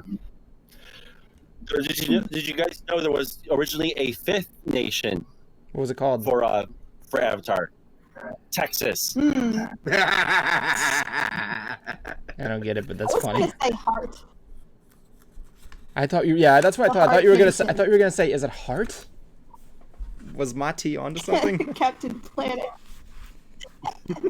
Captain Planet's the best Avatar. You expect. I mean, let's face it. Let's face it. The With a fight when he's fighting heart. when he's fighting the Fire Lord at the end and combines all those elements. I'm expecting him to rush into the. He's like rushing into friggin' Mark Hamill. He's like, I'm expecting the soundbite of "Why your powers combined." Just like, I'm just him. Just, Sokka So is a I'm heart seeing- type. oh my god. But also everyone's still forgetting about the best character in Last Airbender. My cabbages! Boomy! King Boomy is the best.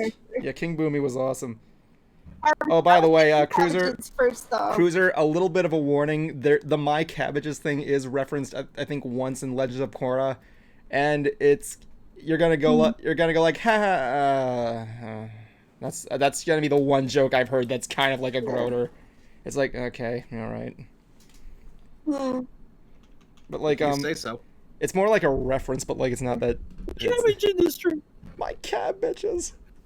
I don't care when anybody says that joke from the Nostalgia Critic review with Dante Bosco was the best one. My cabbages.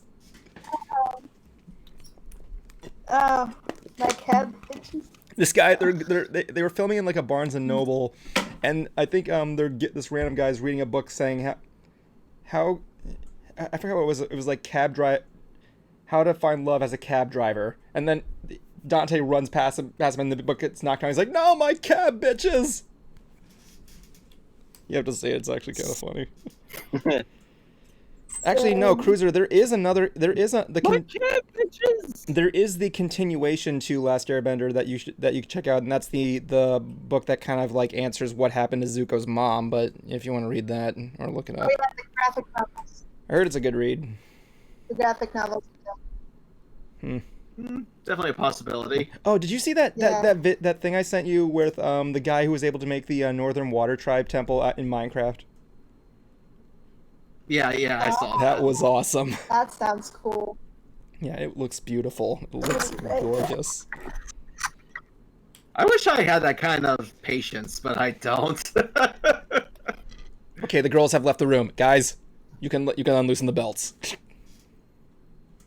Oh, he got the reference. Did you ever see that Simpsons episode where they go to the Super Bowl? No, but you just said release the belt. Like, Okay, gentlemen, we must discuss the most important topic: ass or titties. titties. Ass. Bag titties. Knees. I'm a neck guy. A neck guy? Yep. So he's a giraffe. What's so attractive? He finds his mates by seeing who has the longest neck. Yeah, Cruiser. There's a What's so attractive about a neck? the same people that I don't know what's so attractive about feet. Yeah, I was about to say Nothing. that. There's nothing attractive about feet. To you, well, some people it is Everyone's got a attractive. kink. Kink shame here. I much. have heard of people that are. I told you I was doing this. Okay, well. Please tell me your mom didn't just walk in. Please tell me your mom didn't just walk in with you sticking your foot on the camera. I don't know. He's doing it for his OnlyFans. Yeah, so what's attractive about this? Ugh. Nothing. Get your foot. There's nothing attractive about this. We're looking at it. Nothing. It's no piggy. You have something on your There's foot. something there. I don't know. People like feet. There are people that I've seen people with fetishes that are like of like eggs. People have fetishes for like hair. People have fetishes. Everybody has a fetish. I referred to the American Dad song that they had a while back. The American Dad Everyone's song is got your a kink. fetish. No, there's an American Dad song called "Everyone's Got a Kink." My only thought right now is Jablonski with his girlfriend in the bed. She just leans down, whispers in his ear, "Good morning, USA." I'm gonna fucking kick your ass, you little bitch. Sorry. Oh my god. No, continue. Oh, Cruiser, wanna know why his bed is like that? What's You that? forgot to put in the plastic sheets. He wet the bed again. I keep telling you, dude, you have to check out and make sure that he doesn't piss the bed again. What are plastic sheets? My god. I've heard Oh of my god, you never heard of them. I've heard of rubber sheets, but I haven't heard of plastic sheets. They're the same thing. There's just different terminology. Oh, okay. Yeah. I'm learning so much tonight. Wait, Yes, why you did are. why did apparently I'm still on Twitter. I didn't hit this image. I think it was because I was browsing something, but apparently someone Googled, "Can we go to heaven with tattoos?" And there was an automatic result that says people with tattoos will not go to heaven. People who drink alcohol will not go to heaven. People who eat too much pork will also not go to heaven. Short people will not go to heaven.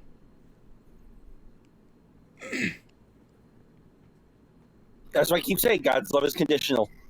So fuck religion. Okay, I'm going to change the subject on that. I apologize. No, Yes. you know what? No, you want to know what is in heaven? What? Oh god, dude. Such a stupid song. So apparently, No, you want me to act even better? Cruiser, I can think of The white ass P word. Cruiser, I can think of songs that are even worse. To the window, to the wall.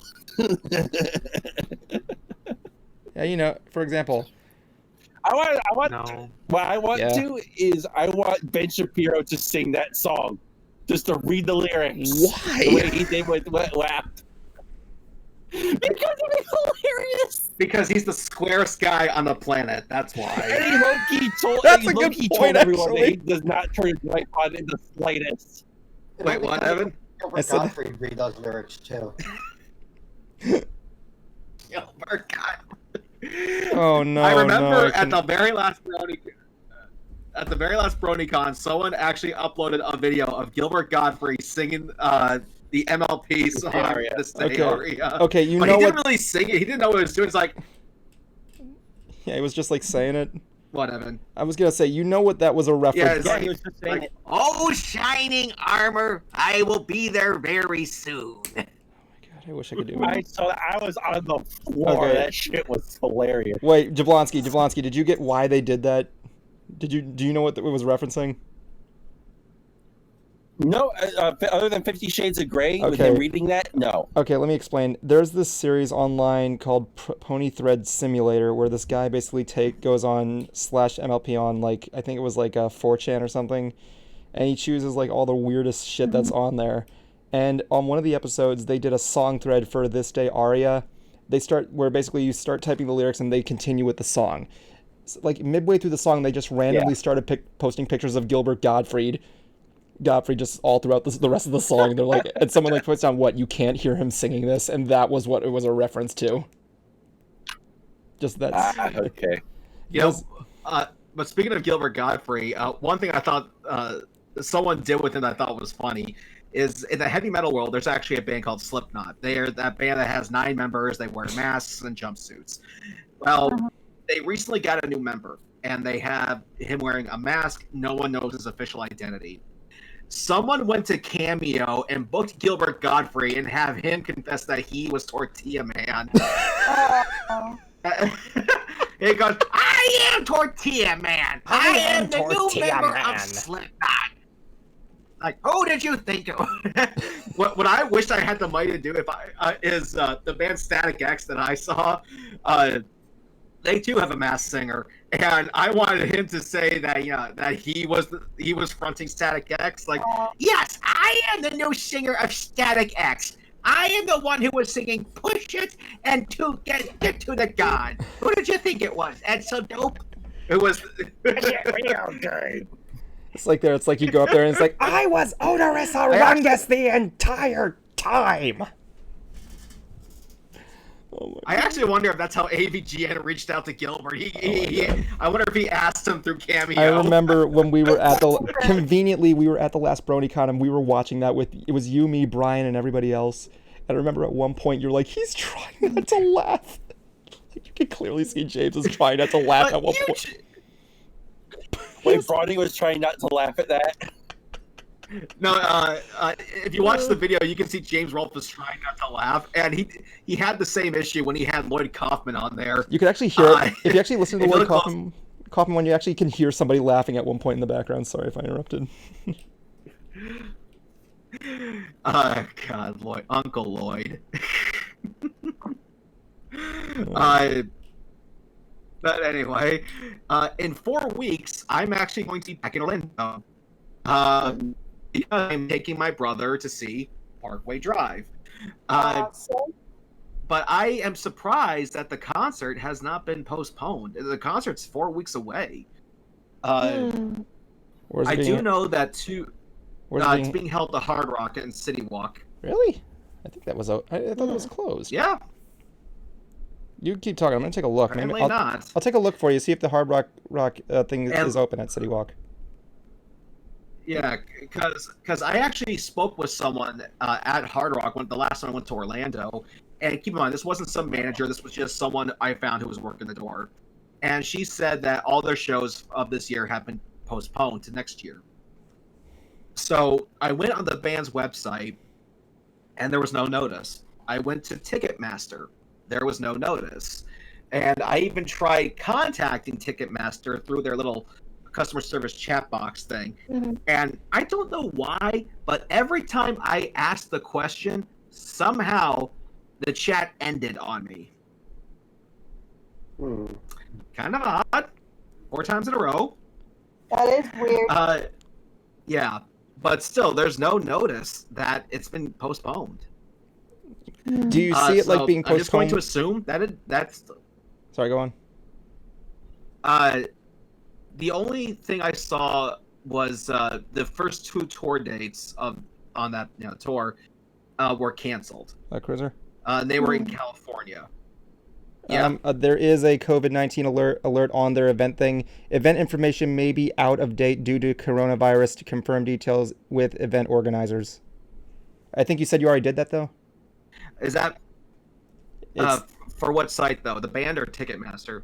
This is on the Hard Rock Cafe's in City Walk's official response. I looked in the I looked up the venue, so please maybe. Please get ring. Please get ring. Yeah, I would take a look at the venue. The thing is that let's see, Hard Rock. Wait, what time was your concert at? Hard Rock Cafe. I think it's at 6:30.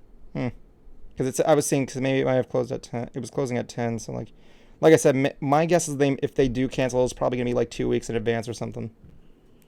But hold on. That's cutting it a bit short, though. You'd be surprised. Yeah, a little bit. It's gonna be a very weird concert if you like that. I'm gonna say that. I mean, I do know that some people have gone back to holding concerts. There was Sturgis that happened not too long ago. I know that had Trapped and Smash Mouth on it. Yeah. Because of course they would have Trapped. I'm not talking anything that the dude has done. I'm just saying that, yeah, it's a biker festival, and they had bands there. It was a concert. Let's see here. What's happening? I'm trying to see here. Calendar events. See events. Hopefully, freaking the rainstorm the cold front that's heading down this way will bring some freaking rain. That'd be We've been nice. dealing with triple-digit weather for the last week. 2 weeks, actually. We just hit its peak yesterday and today. Yeah. Yesterday we broke a record. Hot. Yesterday we broke a record, 106. Damn. Can you And like fry eggs or like melt traffic signs or anything like I that? personally haven't, but I know people that have. Like when you go out driving, if you go out driving, you have to wear like some protective like hand protectors, so like you don't get Gloves? burned. Yeah. Yes. I feel bad for saying that. He's like, I heard so- it's been raining a lot over there. Bring some rain over here, please. Yeah. It's been pretty Just go sunny here. buy some cookie dough, get a cookie sheet, put it on your dashboard, on your windshield, and make car-baked cookies. Car-baked cookies.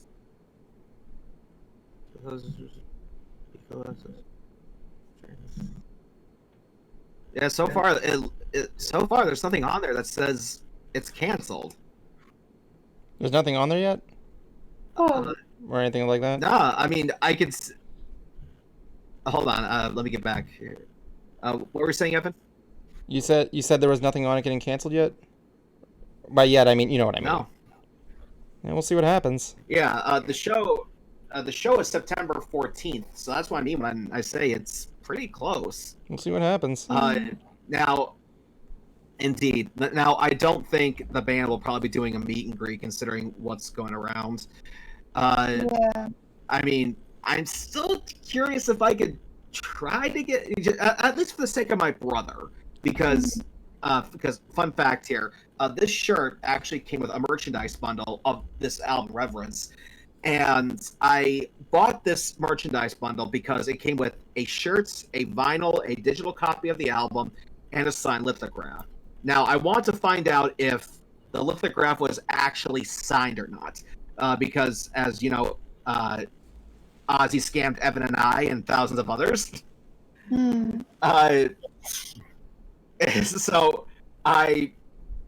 So I bought it because I'd rather I find out and get swindled than have my brother find out and get his heart broken.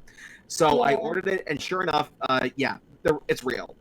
So I was able to order one for my brother, and I go, "Hey Joe, check this out." Like, "Oh yeah, it's cool," but he doesn't see the signature. Like, "No, Joe, this thing is signed." And I told him what I was doing, and I told him that I just ordered yours, and he goes, "Why can't I have that one?" Like, "This is mine!" And he starts throwing a hissy fit. Aw. Like, what the fuck, dude? Like, recognize when someone does something good for you, because this thing costs like $70, okay? Like shit. I got the collector's edition for Tony Hawk, and even I'm assuming at this point that it's printed because it's freaking mass produced. Yeah. But I think what was it too? Speaking of music CDs that are getting that are coming out, Linkin Park is doing a 20th anniversary thing pre-order for their Hybrid Theory album. And I am so fucking tempted to do it because I loved Linkin Park Hybrid Theory. Yeah, and time money situation going on. Yeah, because if you want the full box set, it's $200. Damn. It comes with 5 CDs, 3 DVDs, 3 vinyls of rare or unreleased material, a booklet, several posters, a replica of a tour laminate. Like, it comes with a bunch of goodies. And one of the LPs is what in the fans called the Hybrid Theory EP, because before they were Linkin Park, they were Hybrid Theory, and they released a small 6-track, technically 7 if you count the hidden one, and that was released under their original name. Now, if you have one of the original copies of this, it could actually fetch a pretty penny on eBay. I did not have that. I had the reissue CD, which was an exclusive to the first year of their fan club, the LP Underground. And I bought that CD, and I will say, yes, it did cost me a pretty penny on eBay. But then, years later, I was able to get it signed. And then suddenly the singer dies. I'm looking at this thing going, I wonder. And so, because I wasn't afraid of selling it, because I actually have another thing signed by them, including their late singer. So I put it up on eBay. I put it up, the photos of me with the band during the meet and greet. And I even put, it was a buy it now or make an offer.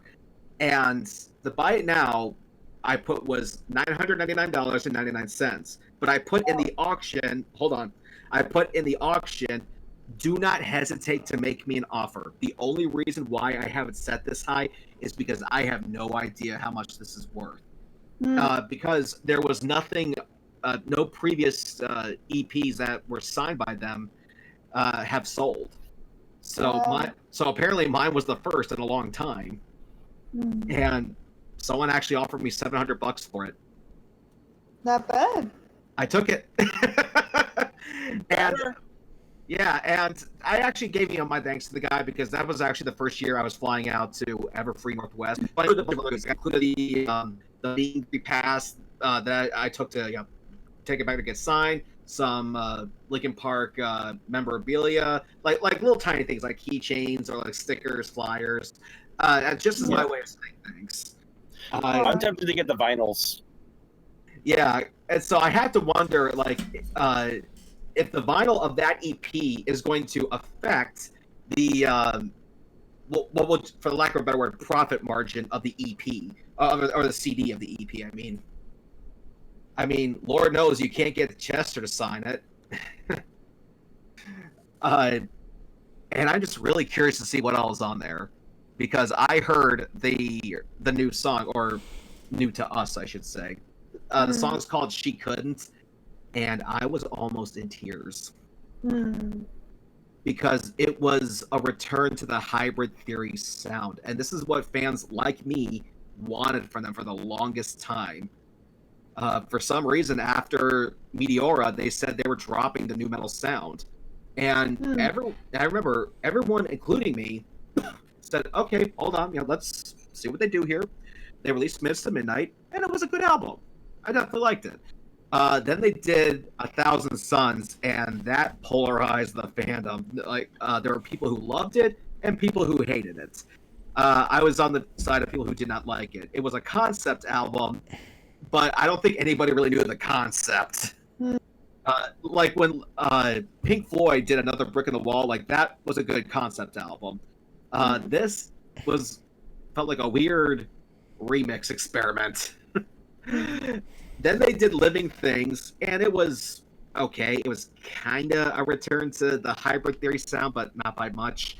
Then they did The Hunting Party, which was a pure rock album. Still not new metal, but definitely a solid release. And then they did One More Light, which was a radio pop album. Like, how do you make that decision? There are some good songs on there. I will defend it for that. There are actually some legitimately good songs on One More Light. The title track being one of them. I'll give it a re-listen, but I tried with that album. I did not like it. Okay. So with One More Light, this is what I think you should do. Remember with Chester and what he was going through, especially with the song One More Light. That one was dedicated to Chris Cornell, right? I'm not entirely sure about the history of that one, maybe. But at the same time, if you listen to that one and also consider what he was going through and all that. You can say that it was dedicated to Chris, but it could also be just him crying out for help. It could be, because that's the one thing, because it is definitely a swan song for him. But I just don't know if the context of the album, was a reflection of his depression. I would have to take time to really listen to the album because it's been a while. Mm-hmm. But with One More Light as a single, yeah, I would actually think so. Mm-hmm. But the rest of the album, maybe, is at least from someone that has to go back and listen to it. Yeah, because, and the thing is, I'm not against a band trying something different or completely changing their sound, but if they're going to do something that drastic, I would not have released it under the Linkin Park name. Because people associated that name as a brand. And this was, so far removed from their core sound that I would not have risked it.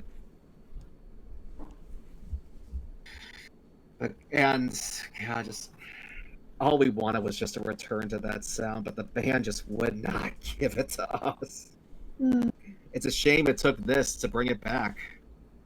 And I'm actually I'm tempted to get the vinyls for Hybrid Theory though.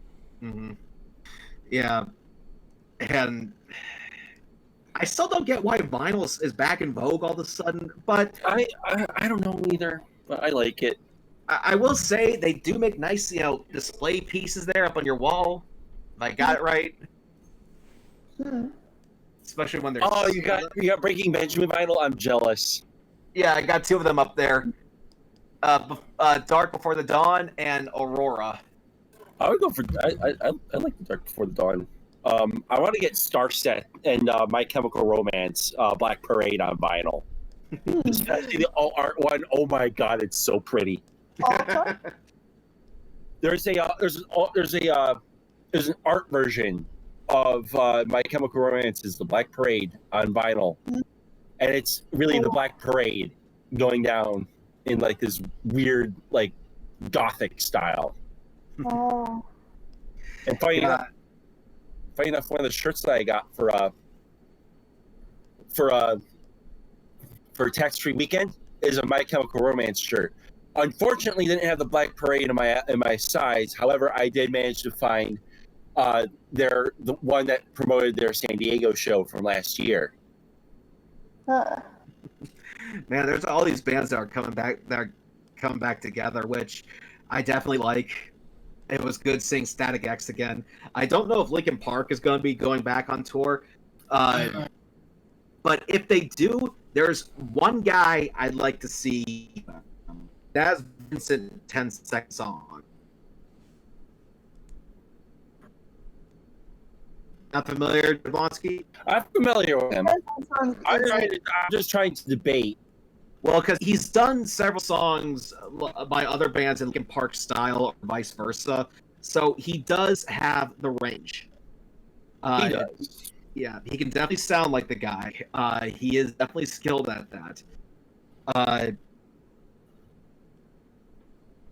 I just don't know who. The only other person I could think of who could do it maybe is he's not even a band. He's just a vocal coach named Jamie Vandera, who was actually the first person to break a wine glass using his unamplified voice. I'm gonna get a lot of flack for this one, but I kind of think if they're wanting, if they don't go with either of those, Jared Leto, 30 Seconds to Mars. I can kind of see that. Kind of see it. It's one of those. It could work with some songs, but others not really. Yeah, and I know at least in the metal world, there's this big debate about using backtracks, which, to my understanding, is just they'll actually play the tracks behind the band to fill in for certain parts, if maybe a singer's voice is not up to par. Which, if that's the case, I don't see that as necessarily being bad, because let's face it, Chester's voice was iconic. If someone needs a bit of help doing that, then I can't blame them. And there's always that discussion about, whether or not the use of holograms, which at first I was dead set against those things. But I was talking with Furox, the guy who does the sound for Hoof Rock, and he asked me a question that I could not answer. He said, "How is it any different from a tribute band?" It's You know, I was really never against holograms. Because I'm like, okay, if they decide, you know what, if this is going to be a last run for a band like, say, Queen, just throwing a random one out there. Yeah. If it's going to be like the last living members we're planning on doing something like this, I think having a hologram would not be a Freddie Mercury would not be a bad idea. Yeah. I remember seeing the one with Michael Jackson. I saw that too. And I thought that was great. Yeah. I mean, because the first one one of Tupac? Yep. Okay. Yeah, they wanted Tupac, Michael Jackson. And you want to know the funny thing? Want to know what started the whole hologram trend? What's that? Miku? Hatsune Miku. I knew it. She was a trendsetter. She was a trendsetter. Oh my god, she was actually going to be in Orlando. She was performing at the Dr. Phillips Center. I missed my opportunity of seeing her perform. So yeah. I still remember when they had Tupac come out on stage. Snoop Dogg's like, "Man, this is some crazy weed." But yeah, go ahead. No, go ahead, Cecil. I was gonna say, because one of the things that you said earlier on the One More Light was like a cry, could also been a cry for help. Same thing with Bowie with Lazarus that came. He released a music video right before he died. It got lines like, "Look up here, I'm in heaven. I've got scars that can't be seen. Just everybody knows me now. I'll be free." And it's just like he knew he was about to die. And yeah. And that was more for illness than for mental illness, right? yeah, What was this for? Bowie? That was Bowie's song Lazarus, and the lyrics, he died. It's just creepy how they all connect. Evan, did you say your stepmom was actually in tears when Bowie died? I wasn't here when Bowie died, but I know she was in tears when George Michaels died. But that's it. It was George Michael. Okay. So. Because. But like Jablonski said, I didn't get to see Queen. I didn't get to see Ronnie James Dio. I didn't get to see Elvis Presley or Michael Jackson. Didn't even think you'd have Elvis hologram. My mom actually told me my grandmother cried when she heard that Elvis died. A lot of people did. A lot of people did. Yeah. But I mean, but Evan, regardless. My mom cried when Ricky Valens, Buddy Holly, and the Big Bopper died. I didn't cry when Chester died, but I was definitely in shock. I'm sitting back Same. Oh my god. Same. I felt that way. I think that was going to be our generation's Elvis was with Chester. Yeah, I mean, regardless of what you think of, the musical directions they took throughout their career, you still could not deny the guy's voice. I mean, you still cannot deny his talent. Period. Yeah. We definitely wanted a return to, like I said, that hybrid theory style, but we did not, want this to happen to him. Nobody did. But one thing I did for his wife, I'm pretty sure she didn't see the tweet, or if she did, she didn't respond to me. But a couple days after he died, I actually went through my photos and found the photo of me with Chester. I uploaded to my computer and I sent it to her. Yeah, I'm pretty sure she was bombarded with photos, so I'm pretty sure I'm not the only one. But it was still her husband, and it was still just another picture of his face that I thought she might like. There was also another artist I actually cried a bit over, Avicii. Oh, why does that name sound so familiar? Wake Me Up, Hey Brother. He was a big like a electronic artist. Like just wake me up when it's all over. No, he Actually, Jablonski, you're not Mike too far Posner off. name You're not too dropped far him off on and that one. You're not too far off on that one, Jablonski, because it is all over, because it's time for the final 5.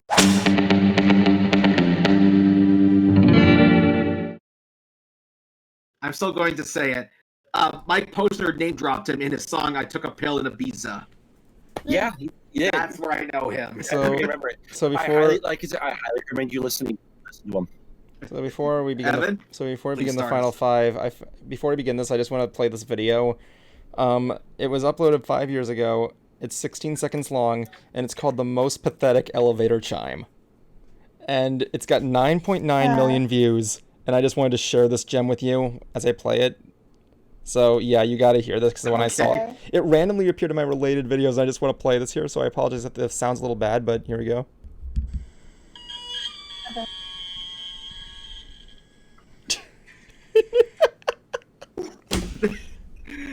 Did that come from a grudge or something? All right, so with that said, final 5, ladies go first. So, it's gonna be Brighton Hotchkiss. Let's go. Yeah. Go. Yeah. So I'm working on a lot of audio editing this week for a future project having to do with Mystery Brony Theater, good things, and still working on different projects here and there. Nothing really coming out of the wings immediately, but I want people to know that in 3 more weeks it's my birthday, so do with that what you will. Maybe do like September 6th, like do something special, because that's a Sunday. I don't know. Cruiser Baker McCake. But yeah, that's about all from that's all from Bright Idea. Damn it, I hit play again. Sorry. Oh no. Sorry. Oh my god, your time ended anyway. That's the sound it's gonna play whenever your time ends. I'm gonna see if I can download that soundbite and play that. Alright, Jablonski. Jablonski, you're up. You're up. You may begin at the sound of the go. Alright, I don't got too much going on. Just playing games and doing whatever. I got my birthday coming up on Wednesday. I turned 29. I'm almost there. All right, time to dance with my shirt off. Not now. But anyways, other than that, I just got other little things going on. And remember, children, please, you drink your motherfucking drugs. Thank you. It's school time, and you gotta do it because of the Rona. Yeah. Core of the Rona. Okay, Cruiser, knock yourself out. Begin. Okay, well, I have actually written out a script for the top 10 most disappointing songs in MLP. Yes, I actually have the songs selected. I've written out most of the reasonings why I don't like these songs. Now, keep in mind, these are just disappointing, not bad. They're good, but there's something holding them back from reaching their full potential. I still plan on working on Park Pass, but for some reason, my computer's making this clicking noise. I have to get that checked out. And of course, as people know, I read the next script for Whirl. I think it's better than the first, and I cannot wait to see this thing come together. Sweet. Nice. Okay, that's me then. I guess that's all. And now, our fearful leader. Evan, your minute starts. Am I really? I should have like a trumpet opening thing when it turns to me, but I just want to say my thing should be that tone from the elevator. Anyway, so going my time. If you guys saw the video I posted on Mystery Brony Theater's page, my throat still feels so sore right now. I did takes for the lines, and it was just that. Like, I got the lines, I started doing stuff with editing, and it's gonna be a little bit. Hopefully, I'll be able to get done the settings this week. Bright will send me hers. I'll work on that. Blah blah blah blah blah. I just died inside. There we go. Time's up. Okay, thank you. Thank you for joining us tonight on another night of ants. Do I have to try it again without laughing? Do I have to try and see if I can read the entire... Do I have to... I don't know why. Like, okay. Yes. For those of you who don't know, I've been trying to read the entirety of the lyric sheet for Nickelback's Photograph, and I can't read it without laughing. So I'm going to try this one more time, and if not. If Evan laughs, the video ends. Okay, let's see. You should actually hear their new cover of The Devil Went Down to Georgia. Oh my god. Like, here's the thing. Okay, so here we go. Just for the ending, guys. Okay, so just clear it out there. Let me see here. I really don't like doing this. I don't even know why I'm still trying to do this. It's so dumb. Look at this photograph. Every time I do it, makes me laugh. How did our eyes get so red? What the hell is on Joey's head? This is where I grew up. I think the present owner fixed it up. I never knew we went without. The second floor is it's hard for sneakers. Oh, God damn it.